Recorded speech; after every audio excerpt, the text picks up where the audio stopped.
They say everything happens for a reason, but what if missing your flight saved your life? This is the story of a man who chose kindness, and in doing so, avoided a tragedy no one saw coming.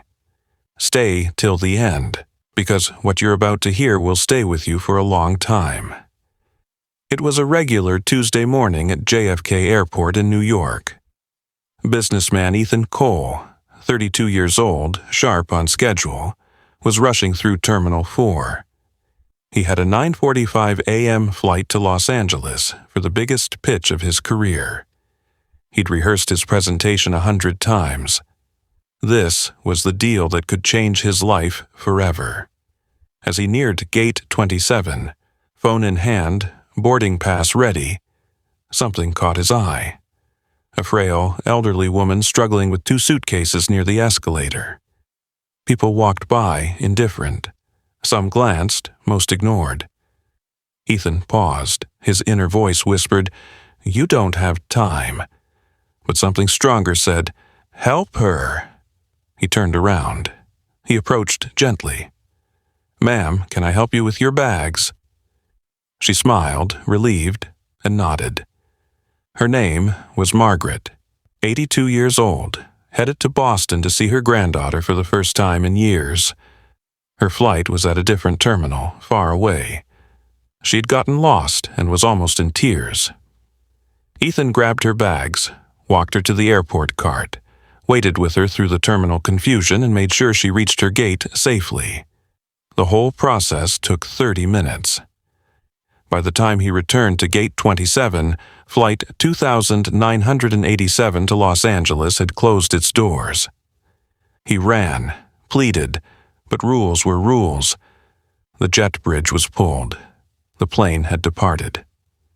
Ethan collapsed onto a bench, exhausted, angry, and devastated. He had missed the opportunity of a lifetime. 2 hours later, as he waited to reschedule his flight, the terminal erupted with panic. News alerts buzzed across screens and phones. Breaking: Flight 2987 from New York to Los Angeles has disappeared from radar. The flight Ethan was supposed to be on had vanished over Colorado airspace. No communication, no distress signal. The last recorded message from the pilot was routine. Then, nothing. A search operation began. Hours turned to days. Wreckage was eventually found scattered across a remote mountainous region. All 176 passengers gone.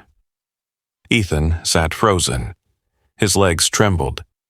He stared at the gate where he'd last seen the plane. The very seat he would have occupied was shown in a graphic on the news, directly above the wing, where investigators believed the initial explosion occurred. Ethan became an overnight headline: "The man who missed the flight." Reporters flooded his inbox. People called him lucky, but he didn't feel lucky. He couldn't sleep. The faces of the passengers haunted him. He replayed every second of that morning in his head, over and over again. He met with families of the victims. He attended memorials. He even spoke at a service saying, "I didn't deserve to survive. I just did what I hope someone would do for my mother." 1 week later, he visited Margaret again, the old woman he had helped. They sat at a quiet cafe in Boston. She held his hand and said, "Ethan, I believe angels walk among us. That day, you were mine. But maybe, just maybe, I was yours too." He looked at her, puzzled. Margaret smiled gently and said, "My flight had gotten delayed, you know. If you hadn't stopped, you would have made it. But fate wanted you here."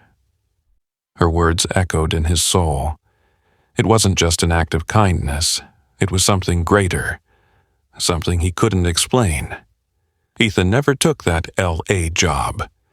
Instead, he started a foundation called the 2987 Legacy, a nonprofit that helps families of aviation disasters and promotes acts of everyday kindness across America. He gives talks in schools and airports, reminding people the moments that feel like setbacks are often life's greatest redirections, and sometimes missing your flight might just be the reason you're still alive today. So the next time life delays you, frustrates you, or pushes you in a different direction, pause. Look around. Because what feels like misfortune might actually be a miracle. Don't forget to like, share, and subscribe if this story moved you. And always, choose kindness. It might just save a life, maybe even your own.